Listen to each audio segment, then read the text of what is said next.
Donetsk was the main separatist stronghold which the Ukrainians desperately wanted to take back. On our arrival at the train station, we were held at gunpoint and sent directly to the government building. We had not exactly been prepared for such an arrival, so the situation was tense as we waited to see if they would continue to let us film. We make films, documentaries. And now you will also make films, just how great the people in Donetsk region. After some questioning, we were eventually allowed to leave.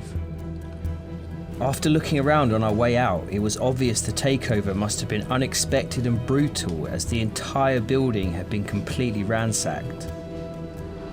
The government building had been taken from the Ukrainians by force several weeks before we had arrived. It had been barricaded for defense to help ensure the separatists kept control of the city. Outside, we then tried to talk to some locals who weren't too keen about being filmed.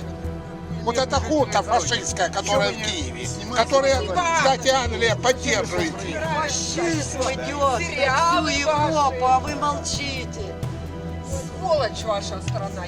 It became apparent to us very quickly that many of the local people here were not the biggest fans of the West, or of us, being from the UK. Пусть правду говорят. Это дело другое. Они не говорят правду. Англичане не говорят, россияне правду. Почему они начали выступать? Извращение такое идет, не надо. Ложь сплошная. Украина врет, уже дальше некуда. Родственники, Дом кровь. родной. Что не евреи? Гитлер шулял по вас, Бог. Шулял, так вы забыли, что это такое.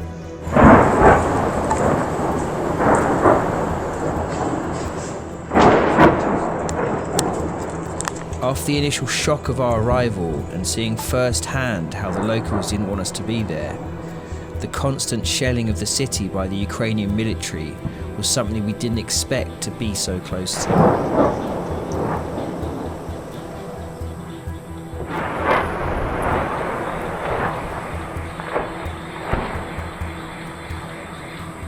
Whilst even the centre of Donetsk was under constant threat of being shelled, it was easy to understand why people felt threatened by the Ukrainian forces who had besieged the city.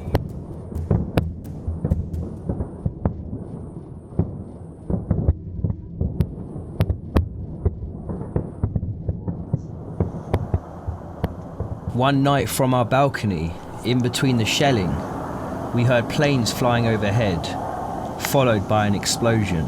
There it is. Oh my days. It's anti-aircraft.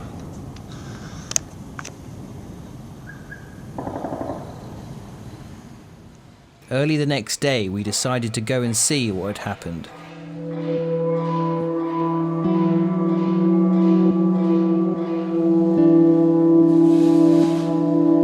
After only a 10-minute drive, we arrived where the bombs had landed. It hit an industrial estate close to a driving test centre, nowhere near any separatist military installations.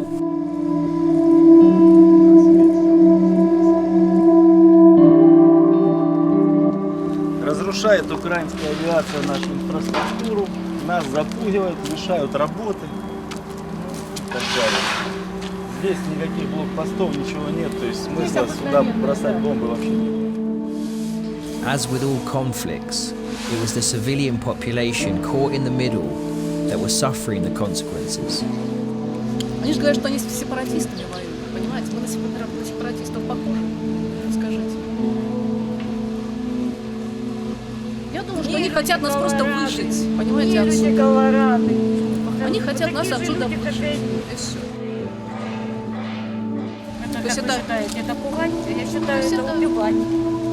Я считаю, убивать. А вы не хотите уехать?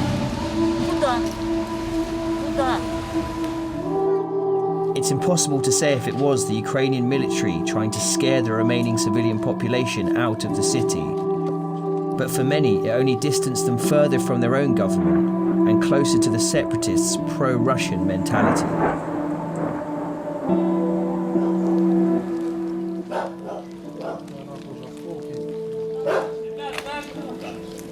Это идет Англия. Мне похуй, что Англия. Забрали подводья свои и уехали. Понятно?